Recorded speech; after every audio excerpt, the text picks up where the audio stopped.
ഇന്ന് പറയാൻ ഉദ്ദേശിക്കുന്നത് ഹജ്ജിന്റെ കർമ്മങ്ങൾ, അതിന്റെ ദിനങ്ങളാണ്. അത് പറയാനുള്ള രണ്ട് കാരണങ്ങൾ.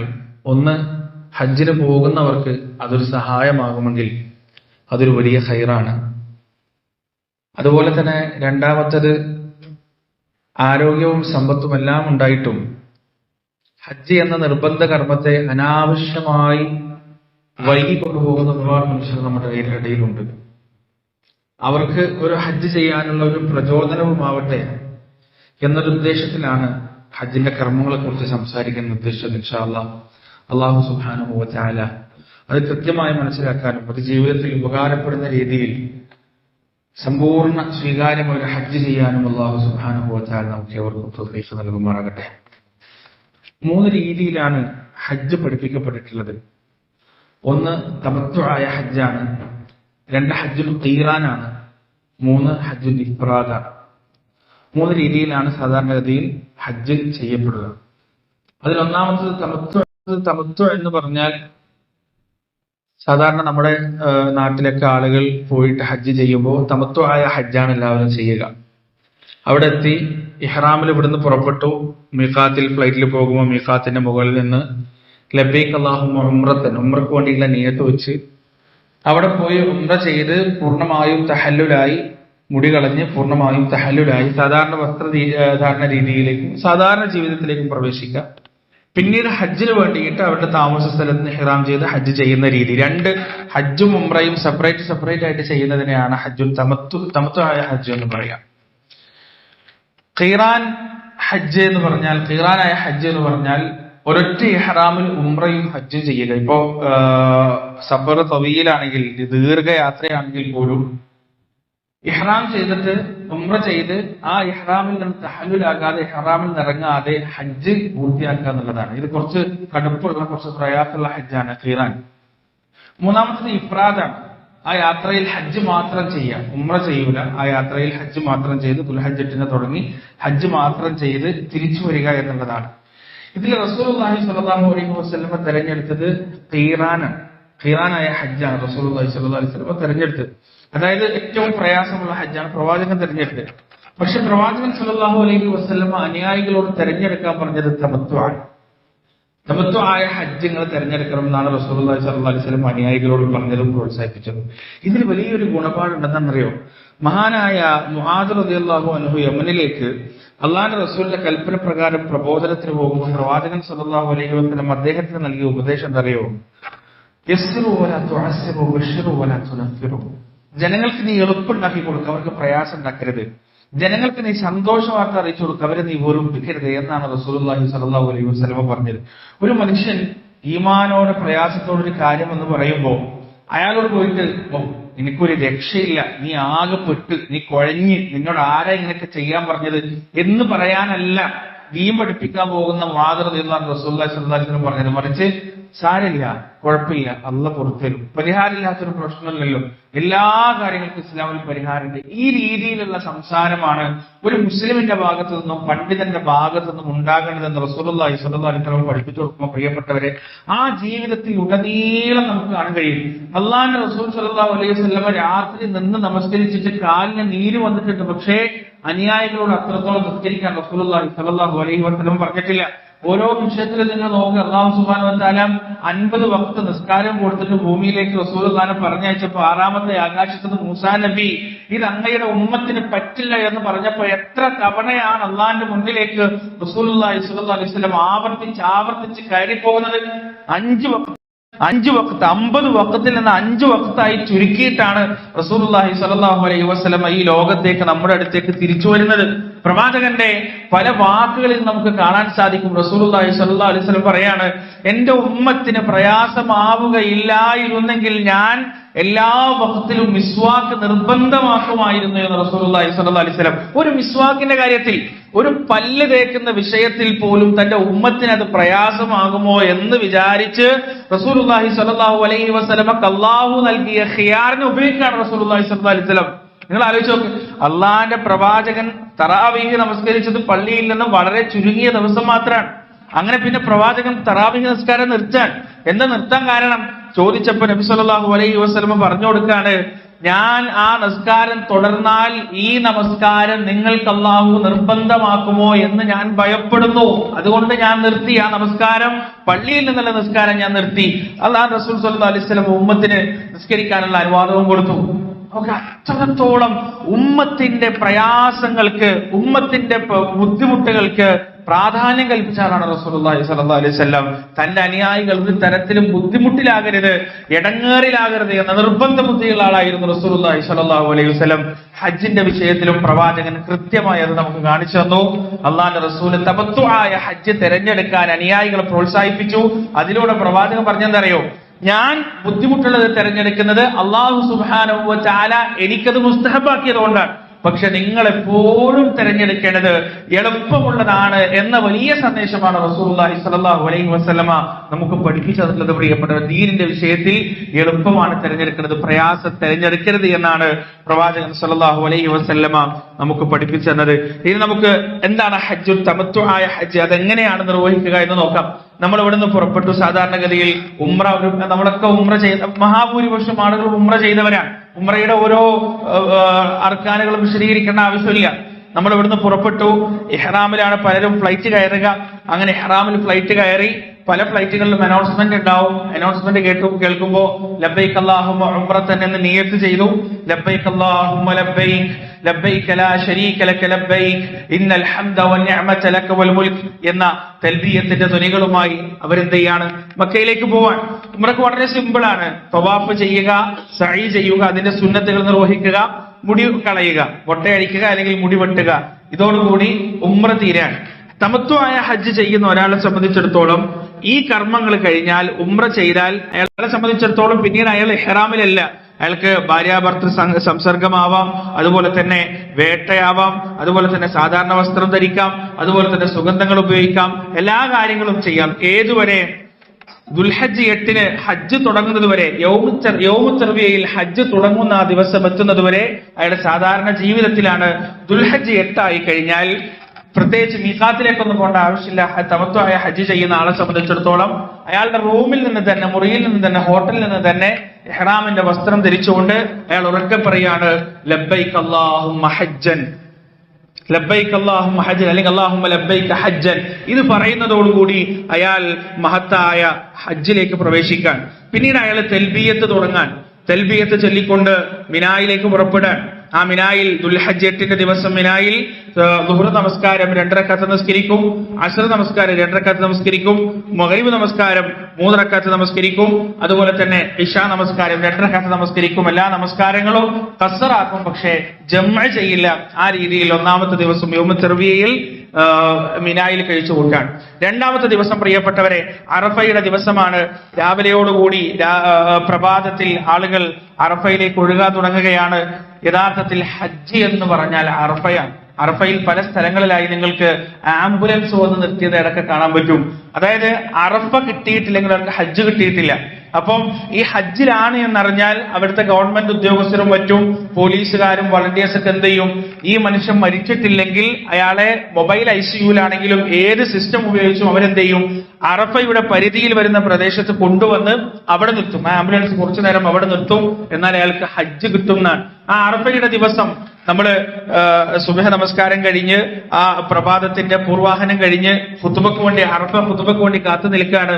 അറഫ ഖുതുബ കഴിഞ്ഞാൽ പിന്നീടുള്ള കർമ്മം ഒരേ ഒരു കർമ്മം മാത്രമാണ്. ഹജ്ജിന്റെ ആത്മാവെന്ന് പറയാൻ സാധിക്കുന്ന വളരെ പ്രധാനപ്പെട്ട, വളരെ പ്രധാനപ്പെട്ട ഏറ്റവും മഹത്തായ കർമ്മം റസൂലുള്ളാഹി സ്വല്ലല്ലാഹു അലൈഹി വസല്ലമ തന്റെ കക്ഷങ്ങളുടെ വെളുപ്പ് പുറത്തേക്ക് കാണുമാറ് കൈകൾ മുകളിലോട്ട് ഉയർത്തിയിട്ട് അള്ളാഹുവിനോട് പ്രാർത്ഥിച്ചു എന്നാണ്. മണിക്കൂറുകളോളം കൈകൾ ഉയർത്തിയിട്ട് അള്ളാഹുവിനോട് പ്രാർത്ഥിക്കുക. കരഞ്ഞ് കരഞ്ഞ് കരഞ്ഞ് കരഞ്ഞ് അള്ളാഹുവിനോട് പ്രാർത്ഥിക്കുക. വേറൊരു ഇബാദത്തും ഇല്ല. സായാഹ്നം വരെ, സൂര്യാസ്തമയം വരെ ആ ഉയർത്തിപ്പിടിച്ച കൈകളുമായി അള്ളാഹുവിന്റെ മുന്നിൽ തൗബക്ക് വേണ്ടി തേടുക, ആവശ്യങ്ങൾക്ക് വേണ്ടി തേടുക, ചെയ്തുപോയ തെറ്റുകൾ ഏറ്റുപറയുക. റബ്ബേ, ഇസ്തിഖാമത്തോടുകൂടി മരണം വരെ ജീവിക്കാൻ കഴിയണേ എന്ന്. നോക്ക്, ലക്ഷക്കണക്കിന് മനുഷ്യർ, വേറെ എവിടെയില്ല ആളുകൾ മിനയിലോ മുസ്ദലിഫയിലോ അല്ലെങ്കിൽ കഅബയുടെ അടുത്തോ മക്കയിലെ എവിടെയും ആളുകളില്ല. ഈ ജനം മുഴുവൻ അറഫയാകുന്ന ഈ പ്രദേശത്ത് ഒരുമിച്ച് കൂടിയിട്ട് ഈ ജനങ്ങൾ മുഴുവൻ ചെയ്യുന്ന ഒരേ ഒരു കർമ്മം പ്രിയപ്പെട്ടവരെ, അള്ളാഹുവിനോട് പ്രാർത്ഥിക്കുക എന്നതാണ്, അള്ളാഹുവിനോട് ദുആ ചെയ്യുക എന്നതാണ്, കൈകൾ ഉയർത്തിയിട്ട് പടച്ചറപ്പിനോട് തേടുക എന്നതാണ്, അള്ളാഹുവിന്റെ മുന്നിൽ കേട് കരഞ്ഞ് പറയുക എന്നതാണ്. അതിന്റെ ഫലം എന്താണെന്നറിയോ? അന്ന് വൈകുന്നേരമാകുമ്പോ പിശാച് സ്വന്തം തലയിലേക്ക് മണ്ണ് വാരിയിട്ടുകൊണ്ട് ആ നിരാശയോടുകൂടി അവൻ ഓടിപ്പോകുമെന്നാണ്, ആർത്ത് കരയുമെന്നാണ് റസൂലുള്ളാഹി സ്വല്ലല്ലാഹു അലൈഹി വസല്ലമ നമുക്ക് പറഞ്ഞു തരുന്നത്. പ്രിയപ്പെട്ടവരെ, അറഫാ ദിനം കഴിഞ്ഞാൽ, അറഫാ ദിനം മഗ്രിബ് നമസ്കാരത്തോടുകൂടി ആളുകൾ മുസ്ദലിഫയിലേക്ക് പുറപ്പെടുകയാണ്. ആ ഒരു രംഗം യഥാർത്ഥത്തിൽ ഹജ്ജിന് പോയ ആളുകൾക്കറിയാം. ആ നടന്നു പോകുന്ന വാഹനങ്ങളിലും കാൽനടയായും ലക്ഷക്കണക്കിന് ആളുകൾ ഒരുമിച്ച് മുസ്ദലിഫയിലേക്ക് ഒഴുകുന്ന ആ ഒഴുക്കുണ്ടല്ലോ, സുമ്മ അഫീദൂ മിൻ ഹൈതു അഫാദ അന്നാസ് വസ്തഗ്ഫിറുല്ലാഹ് ഇന്നല്ലാഹ ഗഫൂറുർ റഹീം. ജനങ്ങൾ ഇങ്ങനെ ഒഴുകുമ്പോ ആ ഒഴുക്കിനനുസരിച്ച് നിങ്ങളും ഒഴുകിപ്പോകുക എന്ന് പരിശുദ്ധ ഖുർആൻ പറയുന്നുണ്ടല്ലോ. മുസ്ദലിഫ എന്ന് പറഞ്ഞാൽ ഒരു വല്ലാത്ത അനുഭവമാണ് പ്രിയപ്പെട്ടവരെ. ആ മുസ്ദലിഫയിൽ, അതായത് ദുൽഹജ്ജ് 10 അന്ന് രാത്രി, തലേന്ന് രാത്രി മുസ്ദലിഫയിൽ രാപ്പാർക്കുകയാണ്. എത്ര വലിയ പണക്കാരനായാലും, എത്ര വലിയ പ്രമാണിയായാലും, എത്ര വലിയ അധികാരിയായാലും, എത്ര വലിയ പ്രോട്ടോക്കുള്ള മനുഷ്യനായാലും അവിടെ ആ മുസ്ദലിഫയിൽ ആകാശം നോക്കിയിട്ട് അള്ളാഹുവിന്റെ കേവലം അടിമ മാത്രമാണ് ഞാനെന്ന് പ്രഖ്യാപനം നടത്തിയിട്ട് ആ മുസ്ദലിഫയിൽ അവർ കിടക്കണം.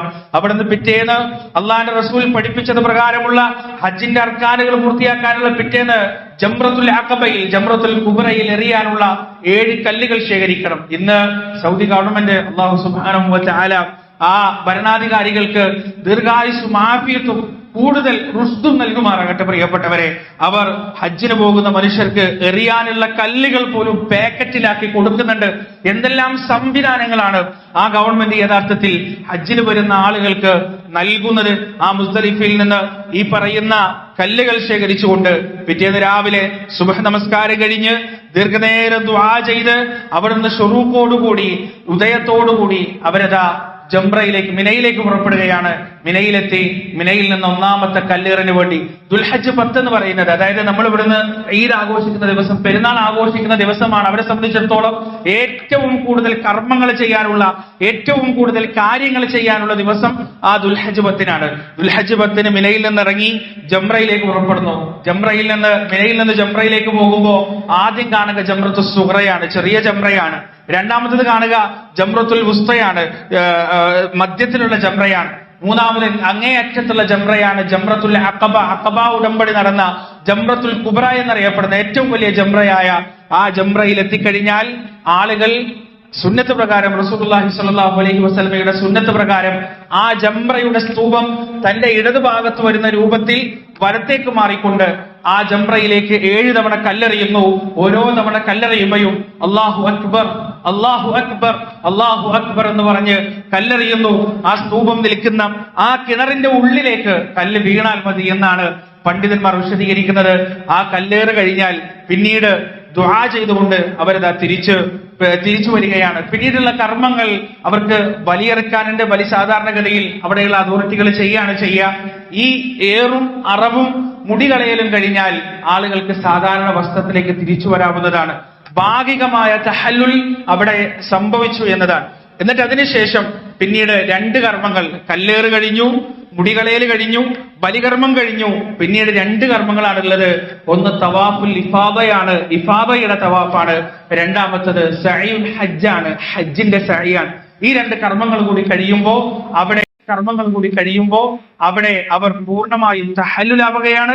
അവിടെ നിന്ന് അങ്ങോട്ട് എല്ലാ കാര്യങ്ങൾക്കും അവർക്ക് ഹലാലായി മാറാൻ ഈ ദിവസമാണ് യഥാർത്ഥത്തിൽ ഏറ്റവും തിരക്ക് പിടിച്ച ദിവസം. ഹജ്ജ് ചെയ്യുന്ന ആളുകൾക്കറിയാം, കിലോമീറ്ററുകളോളം സ്ത്രീകളുടെ ജിഹാദ് എന്ന് പറയുന്നത് ഹജ്ജാണെന്ന് റസൂലുള്ളാഹി സ്വല്ലല്ലാഹു അലൈഹി വസല്ലം പറഞ്ഞിട്ടുണ്ട്. അതായത് എല്ലാ കാര്യത്തിലും പ്രയാസം അനുഭവപ്പെടും.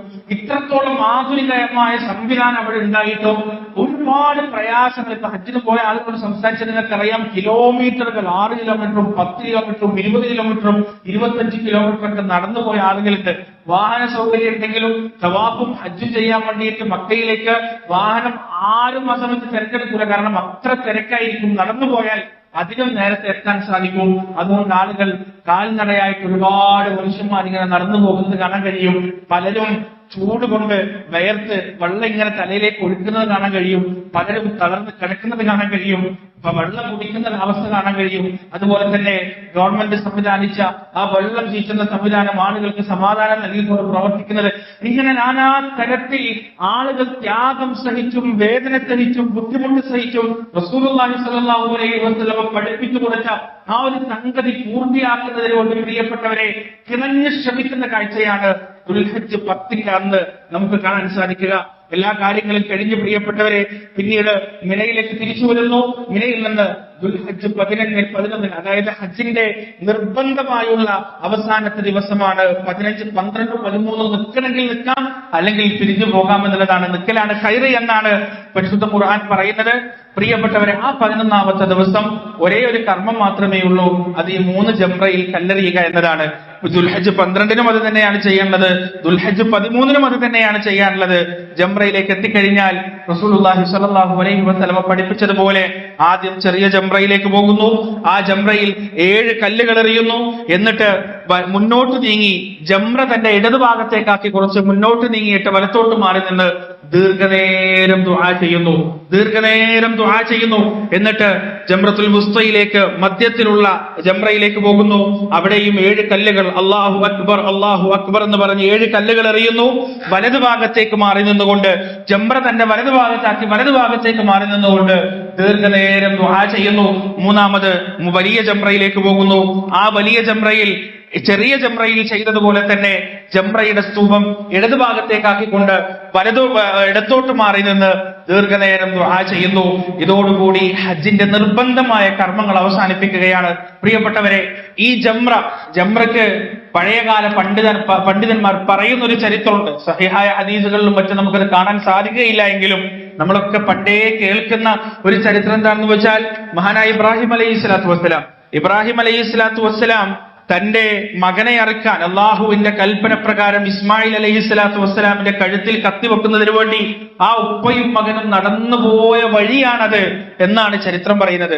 ഇബ്രാഹിം നബി ഇസ്മായിൽ നബിയും കൂട്ടി നടന്നുപോയത്. എങ്ങനെയാണ് അവർ നടന്നുപോയത്? ഇസ്മായിൽ അലൈഹി സ്വലാത്തു വസ്സലാമിനെ പിടിച്ചു വലിച്ചു കൊണ്ടുപോകുകയാണോ ഇബ്രാഹിം അലൈഹി സ്വലാത്തു വസ്സലാം ചെയ്തത്? അല്ല, ഒരിക്കലുമല്ല.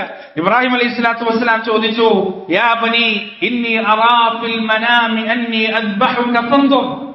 മോനെ, ഞാൻ നിന്നെ അറുക്കുന്നത് സ്വപ്നം കണ്ടിട്ടുണ്ട്, എന്താണ് നിന്റെ അഭിപ്രായം എന്ന് ചോദിച്ചപ്പോ ഇസ്മായിൽ അലൈഹി സ്വലാത്തു വസ്സലാം ഇബ്രാഹിം നബിയോട് പറഞ്ഞത്, യാ അബതി ഫഅൽ മാ തുമർ സതജിദുനി ഇൻഷാ അല്ലാഹു മിനസ് സാബിരീൻ. അള്ളാഹ് കൽപ്പിച്ചതുപോലെ ചെയ്തോ, ക്ഷമിക്കുന്ന ഒരാളായിട്ട് അങ്ങേക്ക് എന്നെ കാണാൻ സാധിക്കും. ആ ഉപ്പയും മകനും അള്ളാഹുവിന്റെ കൽപ്പന പൂർത്തീകരിക്കുന്നതിന് വേണ്ടി നടന്നുപോയ, അവരുടെ കാൽപ്പാടുകൾ പതിച്ച, അവരുടെ ആ അനുസരണയുടെ, അവരുടെ ആ സമർപ്പണത്തിന്റെ, അള്ളാഹുവിനോടുള്ള വിധേയത്വത്തിന്റെ, അള്ളാഹുവിനോടുള്ള നന്ദിയുടെ കാൽപ്പാടുകൾ പതിച്ച സ്ഥലമാണ് പ്രിയപ്പെട്ടവരെ ജംറയുടെ പരിസരം എന്ന് പറയുന്നത്. ആ ഉപ്പ മകനെയും കൂട്ടി ലോകരക്ഷിതാവായ രാജാതിരാജനായ അള്ളാഹുവിന് സർവം സമർപ്പിക്കാൻ തയ്യാറായിട്ട് പോയപ്പോ ഈ ഭാഗത്ത് നിന്ന് ഇബ്ലീസിന്റെ പിന്തിരിപ്പിനുള്ള ശ്രമമുണ്ടായി എന്നാണ് ചരിത്രം പറയുന്നത്. പക്ഷേ മഹാനായ ഇബ്രാഹിം അലൈഹി സ്വലാത്തു വസ്സലാമിനെ പിന്തിരിപ്പിക്കാൻ ഇബ്ലീസിന് സാധിച്ചില്ല.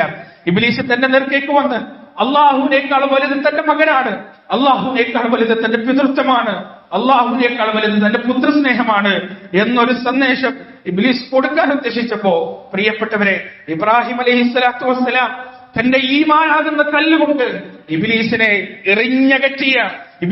എറിഞ്ഞാട്ടിയ സ്ഥലമാണ് ജംറ എന്ന് പറയുന്നത്. ജംറയിൽ കല്ലെറിയുന്ന ഓരോ മുസ്ലിമും പ്രഖ്യാപിക്കുന്നത്, എന്റെ കുടുംബമാകട്ടെ, എന്റെ സമ്പത്താകട്ടെ, എന്റെ കച്ചവട സ്ഥാപനമാകട്ടെ, എന്റെ വീടാകട്ടെ, എന്റെ ഉമ്മയാകട്ടെ, ഉപ്പയാകട്ടെ, മകനാകട്ടെ, ഭാര്യയാകട്ടെ, അനുജനാകട്ടെ, ജ്യേഷ്ഠനാകട്ടെ, ആരാകട്ടെ, അതിനേക്കാളെല്ലാം വലുത് എന്റെ റബ്ബേ എനിക്ക് നീയാണ് എനിക്ക് വലുത്, നിന്നേക്കാളപ്പുറത്ത് യാതൊന്നും. ഉച്ചൈസ്വരമുള്ള പ്രഖ്യാപനമാണ് പ്രിയപ്പെട്ടവരെ യഥാർത്ഥത്തിൽ ഹജ്ജിന്റെ ഓരോ കല്ലെറുകളും.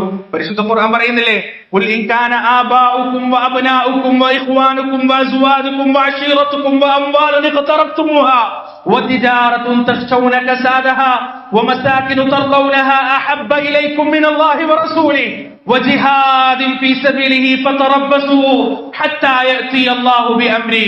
അല്ലാഹുവിന്റെ പ്രവാചകരെ നിങ്ങൾ പറയുക, നിങ്ങളുടെ ഉപ്പമാരോ നിങ്ങളുടെ മക്കളോ നിങ്ങളുടെ ഭാര്യമാരോ നിങ്ങളുടെ കുടുംബക്കാരോ നിങ്ങളുടെ വീടുകളോ നിങ്ങളുടെ കച്ചവട സ്ഥാപനങ്ങളോ അഹബ്ബ ഇലൈക്കും മിനല്ലാഹി വറസൂലിഹി വജിഹാദിൻ ഫീ സബീലി, അല്ലാഹുവിനേക്കാൾ അവന്റെ പ്രവാചകനേക്കാൾ നിങ്ങൾക്ക് ഇഷ്ടപ്പെട്ടത് ഈ പറയുന്നതാണെങ്കിൽ ഫതറബ്ബസു ഹത്താ യഅതിയകുമുല്ലാഹു ബിഅംരി, നിങ്ങൾ പ്രതീക്ഷിക്കുക അല്ലാഹു നിങ്ങളുടെ കാര്യത്തിൽ തീരുമാനം കൊണ്ടുവരുന്നത് വരെ നിങ്ങൾ കാത്തിരിക്കുക എന്നാണ് അല്ലാഹു സുബ്ഹാനഹു വ തആല പറയുന്നത്. പ്രിയപ്പെട്ടവരെ, ഈ കർമ്മങ്ങൾ ഓരോന്നും ചെയ്യുമ്പോൾ ഒരു വിശ്വാസിയുടെ മനസ്സിലുള്ള ചിന്ത എന്താണെന്നറിയോ? സമിഅന വ അത്വഅന, റബ്ബേ ഞാൻ എന്തിനാണ് ഈ കഅബയെ ചുറ്റുന്നത്? നീ പറഞ്ഞു ഞാൻ അനുസരിച്ചു. അല്ലാഹുവേ ഞാൻ എന്തിനാണ് ഈ സഫയിൽ നിന്ന് മറുവയിലേക്കും മറുവയിൽ നിന്ന് സഫയിലേക്കും മാറി മാറി ഓടുന്നത്? റബ്ബേ സമിഅതു വ അതൈതു, നീ പറഞ്ഞു ഞാൻ നിന്നെ അനുസരിച്ചു. റബ്ബേ ഞാൻ എന്തിനാണ് ഈ മിനയിൽ പാർക്കുന്നത്? ഞാൻ എന്തിനാണ് മുസ്ദലിഫയിൽ പാർക്കുന്നത്? ഞാൻ എന്തിനാണ് അറഫയിൽ നിൽക്കുന്നത്? ഞാൻ എന്തിനാണ് മണിക്കൂറുകളോളം ഇവിടെ കൈ ഉയർത്തി നിൽക്കുന്നത്? യാ അല്ലാഹ് നീ പറഞ്ഞു ഞാൻ അനുസരിച്ചു. ആയിരക്കണക്കിന് രൂപ വരുന്ന വില പിടിച്ച വസ്ത്രങ്ങൾ എന്റെ വാർഡ്രോബിൽ ഉണ്ടായിട്ടും ഞാൻ എന്തിനാണ് റബ്ബേ ഈ പറയുന്ന 2 തുണികൾ മാത്രം, 2 വെള്ള തുണികൾ മാത്രം എടുത്തുകൊണ്ട് നിന്റെ മുന്നിൽ നിൽക്കുന്നത്? അടിവസ്ത്രം പോലുമില്ലാതെ ദിവസങ്ങളോളം ഞാൻ കഴിച്ചു കൂട്ടുന്നത് എന്തിനാണ് റബ്ബേ? യാ അല്ലാഹ് നീ പറഞ്ഞു ഞാൻ അനുസരിച്ചു, നീ പറഞ്ഞു ഞാൻ അനുസരിച്ചു. പ്രിയപ്പെട്ടവരെ, ഈ ഹജ്ജിന്റെ കർമ്മങ്ങൾ ഇബ്രാഹിം അലൈഹിസ്സലാത്തു വസ്സലാമിന്റെ പ്രാർത്ഥന പ്രകാരം അള്ളാഹു പഠിപ്പിച്ചു കൊടുത്തു. അതേ കർമ്മങ്ങൾ റസൂലുള്ളാഹി സ്വല്ലല്ലാഹു അലൈഹി വസല്ലമക്കും അള്ളാഹു പഠിപ്പിച്ചു കൊടുത്തു. റബ്ബനാ വജഅൽനാ മുസ്ലിമൈനി ലക വമിൻ ദുർരിയതിനാ ഉമ്മത്തൻ മുസ്ലിമത്തൻ ലക വഅരിനാ മനാസികനാ വതുബ് അലൈനാ ഇന്നക അൻതത് തവ്വാബുർ റഹീം. കഅബാലയത്തിന്റെ പണി പൂർത്തിയാക്കിയിട്ട് ഇബ്രാഹിം അലൈഹിസ്സലാത്തു വസ്സലാം അള്ളാഹുവിനോട് നടത്തിയ പ്രാർത്ഥനയാണ്, അള്ളാഹുവേ ഞങ്ങൾ 2 പേരെയും നിനക്ക് കീഴ്പ്പെട്ടവരാക്ക റബ്ബേ. ഈ പറയുന്ന ബലികർമ്മത്തിന്റെ സ്വന്തം മകന്റെ കഴുത്തിൽ കത്തിവെച്ച ഉപ്പയാണ് പ്രാർത്ഥിക്കുന്നത്. സ്വന്തം ഉപ്പയുടെ കത്തി തന്റെ കഴുത്തിലേക്ക് അള്ളാഹുവിന്റെ റിദക്ക് വേണ്ടിയും വജ്ഹിന് വേണ്ടിയും സ്വീകരിച്ച ആ മകനാണ് പ്രാർത്ഥിക്കുന്നത്. റബ്ബനാ വജഅൽനാ മുസ്ലിമൈനി ലക, അല്ലാഹുവേ ഞങ്ങളെ 2 പേരെയും നീ നിനക്ക് കീഴ്പ്പെട്ടവരാക്കണേ അല്ലാഹ്. വജഅൽനാ ഉമ്മത്തൻ മുസ്ലിമത്തൻ ലക, ഞങ്ങളുടെ സന്താന പരമ്പരകളിൽ നിന്ന് നിനക്ക് കീഴ്പ്പെടുന്ന ഒരു സമുദായത്തെ നീ ഉണ്ടാക്കി തരികയും ചെയ്യണേ അല്ലാഹ്. വഅരിനാ മനാസികനാ വതുബ് അലൈനാ, ഞങ്ങൾക്ക് ഞങ്ങളുടെ കർമ്മങ്ങൾ നീ കാണിച്ചു തരണേ എന്ന് അവരല്ലാഹുവിനോട് പ്രാർത്ഥിക്കുകയാണ്. ആ പ്രാർത്ഥനയുടെ ഫലമായി അല്ലാഹു സുബ്ഹാനഹു വ തആല പഠിപ്പിച്ചു കൊടുത്ത കർമ്മങ്ങൾ. എന്നിട്ട് ഇബ്രാഹിം പ്രാർത്ഥിക്കുന്നു, വതുബ് അലൈനാ, അല്ലാഹുവേ ഞങ്ങൾക്ക് പൊറുത്തത അല്ലാഹ്, ഞങ്ങൾക്ക് പാപമോചനം താ അല്ലാഹ്. ഇന്നക അൻതത് തവ്വാബുർ റഹീം, നീ എല്ലാം പൊറുക്കുന്നവനും കരുണാനിധിയുമാണ്. ഇബ്രാഹിം അലൈഹിസ്സലാത്തു വസ്സലാം ഹജ്ജിന്റെ കർമ്മങ്ങൾ പഠിപ്പിച്ചു തരാൻ പറഞ്ഞിട്ട് അതിന്റെ തൊട്ടിപ്പുറം പറയുന്നത് അല്ലാഹുവേ പുറത്തു തരണം എന്നാണ്, മാപ്പ് നൽകണം എന്നാണ്.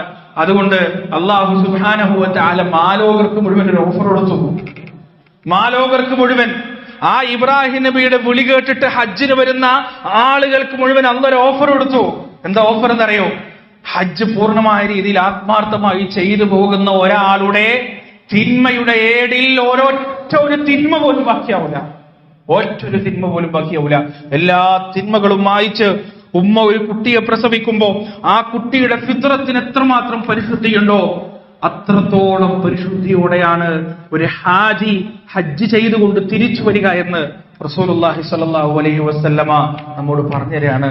യാ അല്ലാഹ്, അതുപോലൊരു ഹജ്ജ് ആസ്വദിച്ചുകൊണ്ട് അങ്ങേയറ്റം അനുഭവിച്ചുകൊണ്ട് ഇബ്രാഹിം അലൈഹിസ്സലാത്തു വസ്സലാമിന്റെ ആ മഹിതമായ ചരിത്രം ഓർമ്മിച്ചുകൊണ്ട് റസൂലുള്ളാഹി സ്വല്ലല്ലാഹു അലൈഹി വസല്ലമ തന്റെ ജീവിതത്തിൽ നടത്തിയ ആ ഒരേ ഒരു ഹജ്ജ്, ആ പ്രവാചകന്റെ കാൽപ്പാടുകൾ പിന്തുടർന്നുകൊണ്ട് മഖ്ബൂലും മബ്റൂറുമായ ഹജ്ജ് ചെയ്യാൻ ഞങ്ങൾക്ക് എല്ലാവർക്കും നീ തൗഫീഖ് നൽകണേ അല്ലാഹ്. വനസ്തഗ്ഫിറുല്ലാഹ ലി വലക്കും വഅൻ ജമീഇൽ മുസ്ലിമീന അജ്മഈന വസ്തഗ്ഫിറൂഹു ഇന്നഹു ഹുവൽ ഗഫൂറുർ റഹീം. സഹോദരങ്ങളെ, നമ്മുടെ സഹോദരങ്ങൾ, നമ്മുടെ അയൽപക്കക്കാർ, നമ്മുടെ കുടുംബക്കാർ, അവരൊക്കെ ഹജ്ജിന് പുറപ്പെട്ട് അള്ളാഹുവിന്റെ മഹത്തായ ഭാഗ്യം ലഭിച്ച് ഇബ്രാഹിം അലൈഹിസ്സലാത്തു വസ്സലാമിന്റെ വിളിയാളം കേട്ട് ആ വിളിയാളത്തിന് ഉത്തരം നൽകുന്നതിന് വേണ്ടിയിട്ട് അവർ ആ നാട്ടിലേക്ക് പോയി. നബി സല്ലല്ലാഹു അലൈഹി വസല്ലമ പഠിപ്പിച്ച കർമ്മങ്ങളൊക്കെ ചെയ്യുമ്പോൾ ഇവിടെ ഹജ്ജിന് പോകാത്ത നമ്മളോടും റസൂലുള്ളാഹി സ്വല്ലല്ലാഹു അലൈഹി വസല്ലമ ചില കാര്യങ്ങളൊക്കെ ചെയ്യാൻ കൽപ്പിച്ചിട്ടുണ്ട്. നമുക്കറിയാം, നമ്മൾ നിസ്കാരത്തിൽ കൈകെട്ടിക്കഴിഞ്ഞാൽ നമ്മൾ അല്ലാഹുവിനോട് പറയുന്ന ഇന്ന സ്വലാത്തി വനുസുക്കി വമഹ്യായ വമമാതി ലില്ലാഹി റബ്ബിൽ ആലമീൻ ലാ ശരീക ലഹു വബിദാലിക ഉമിർതു വഅന അവ്വലുൽ മുസ്ലിമീൻ. ഒരു പ്രഖ്യാപനാണത്. ഇന്ന സ്വലാത്തി, എന്റെ നമസ്കാരം, വനുസുക്കി, എന്റെ ബലികർമ്മങ്ങൾ, വമഹ്യായ വമമാതി, എന്റെ ജീവിതവും മരണവും, ലില്ലാഹി റബ്ബിൽ ആലമീൻ, ലോകരക്ഷിതാവായ അള്ളാഹുവിനുള്ളതാകുന്നു എന്ന് നമ്മൾ പ്രഖ്യാപിക്കുകയാണ്. അപ്പോൾ നമ്മളെല്ലാ വക്തും നിസ്കരിക്കുന്നവരാണ്. വനുസുക്കി, എന്റെ ബലികർമ്മങ്ങൾ, ആ ബലികർമ്മങ്ങൾ നമ്മുടെ നടത്താൻ അല്ലാഹു സുബ്ഹാനഹു വ തആല കൽപ്പിച്ചത് ഈ പറയുന്ന ദുൽഹജ്ജ് മാസത്തിലാണ്. അതൊരു ഓർമ്മയാണ്. അറ്റുനോറ്റ് കിട്ടിയ ഒരു മകന്റെ കഴുത്തിലേക്ക് അള്ളാഹുവിന്റെ തൃപ്തിക്ക് വേണ്ടി കത്തിവെക്കാൻ തയ്യാറായ തുല്യതയില്ലാത്തൊരു പിതാവിന്റെ ഓർമ്മയാണ് പ്രിയപ്പെട്ടവരെ അത്. റസൂലുള്ളാഹി സ്വല്ലല്ലാഹു അലൈഹി വസല്ലം അത്രത്തോളം ഗൗരവത്തോടെ ഉണർത്തിയത്. അതുകൊണ്ട് നമുക്ക് ഏതെങ്കിലും വിധത്തിൽ കഴിയുമെന്നുണ്ടെങ്കിൽ, ഏതെങ്കിലും ജീവിതത്തിൽ പ്രയാസങ്ങളും കടങ്ങളും ബുദ്ധിമുട്ടുകളും ഒന്നും ഇല്ലാത്ത മനുഷ്യന്മാരില്ല. ഏതെങ്കിലും വിധത്തിൽ നമുക്ക് കഴിയുമെന്നുണ്ടെങ്കിൽ പ്രിയപ്പെട്ടവരെ നമ്മൾ എന്ത് ചെയ്യേണ്ടതുണ്ട്? ബലിയറക്കേണ്ടതുണ്ട്, ഉദ്ഹിയ്യത്തിന് ചേരേണ്ടതുണ്ട്. നമ്മുടെ പള്ളികളിലെല്ലാം അതിന്റെ സംവിധാനമുണ്ട്. ഈ പള്ളിയിൽ പാരം യൂണിറ്റിൽ നിങ്ങൾക്ക് ഉദ്ഹിയ്യത്തിന് പങ്കെടുക്കാനുള്ള സൗകര്യവും സംവിധാനമുണ്ട്. ഒരാളുടെ ഷെയർ 7000 രൂപയാണ്. അത് എത്രയും പെട്ടെന്ന് ഏൽപ്പിക്കുക. ഉദ്ഹിയ്യത്ത് സജീവമാകട്ടെ. ഉദ്ഹിയ്യത്തിന്റെ പൈസ അതിന് കൊടുക്കുക, ഇതിന് കൊടുക്കുക അല്ല. റസൂല് ബലിയറക്കാൻ ഏൽപ്പിച്ചു, ബലിയറക്കണം. നിങ്ങൾ വേറെ കൊടുത്തോ? നോർത്ത് ഇന്ത്യയിലേക്ക് വസ്ത്രം കയറ്റി അയക്കാനോ മറ്റങ്ങനെയൊക്കെ പറയുന്ന ആളുകളുണ്ട്. ഇത് നമ്മുടെ കർമ്മമാണ്. നിസ്കാരത്തിന് പകരം ഒരാൾ കുറച്ച് എക്സസൈസ് ചെയ്താൽ മതി എന്ന് പറഞ്ഞാൽ നമുക്കത് അക്സെപ്റ്റ് ചെയ്യാൻ പറ്റുമോ?